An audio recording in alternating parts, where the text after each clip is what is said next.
1,00,000 drone. হ্যাঁ, ভুল শুনছেন না। রাশিয়ার বিরুদ্ধে ইউক্রেনের চলমান প্রতিরোধী যুদ্ধ এখন ঢুকছে এক ভয়াবহ নতুন ধাপে। কারণ যুক্তরাজ্য ঘোষণা দিয়েছে 2026 সালের এপ্রিলের মধ্যেই তারা ইউক্রেনকে দেবে 1,00,000 যুদ্ধ ড্রোন। এটাই কি যুদ্ধের মোড় ঘুরিয়ে দেবে, নাকি রাশিয়ার জন্য তৈরি হচ্ছে এক নতুন দুঃস্বপ্ন? রয়টার্সের বরাত দিয়ে জানা গেছে, ব্রিটিশ সরকার বলছে এই মানববিহীন উড়োযানগুলো এখন কেবল নজরদারির জন্য নয়, বরং যুদ্ধক্ষেত্র বদলে দেওয়ার জন্য তৈরি।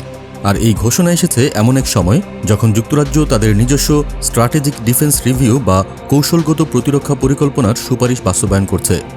এই রিভিউ বলছে, রাশিয়ার আগ্রাসনের সম্ভাব্য হুমকি মোকাবিলায় দরকার প্রযুক্তি নির্ভর, দ্রুত প্রতিক্রিয়াশীল এবং আক্রমণাত্মক ক্ষমতাসম্পন্ন সেনাবাহিনী। আর ইউক্রেন সেই ল্যাবরেটরি যেখানে এই ধারণাগুলো বাস্তবে পরীক্ষা হয়ে যাচ্ছে। একটা সময় ছিল যখন ড্রোন শুধু ভিডিও ক্যামেরা বহন করত, কিন্তু এখন এগুলো ভয়ঙ্কর অস্ত্র। ঘুম ভাঙাচ্ছে রুশ সেনাদের, ধ্বংস করছে সাঁজোয়া যান, বিমান ঘাঁটি আর কমান্ড সেন্টার। ইউক্রেন রাশিয়ার এই টানা 3 বছরের যুদ্ধের অভিজ্ঞতা বলছে, ড্রোন এখন যুদ্ধ জয়ের প্রধান হাতিয়ার। আর সেই অভিজ্ঞতা থেকেই শিক্ষা নিয়ে ব্রিটেন এবার যেন সর্বশক্তি ঢেলে দিচ্ছে।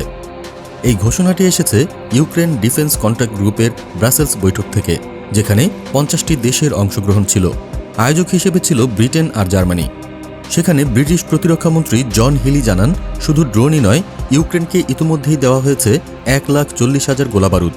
আর সেনাদের প্রশিক্ষণের জন্য থাকছে অতিরিক্ত 247 মিলিয়ন পাউন্ডের বাজেট। এই পুরো সহায়তা প্যাকেজের মোট মূল্য দাঁড়াচ্ছে প্রায় 4.5 বিলিয়ন পাউন্ড।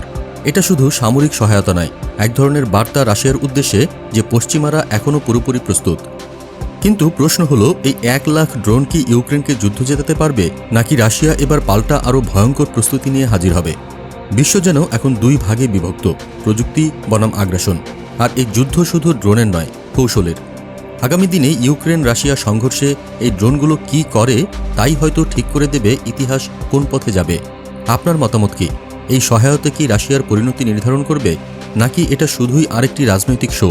কমেন্টে লিখুন, কারণ আপনার ভাবনাই বলে দেবে আপনি কতটা সচেতন।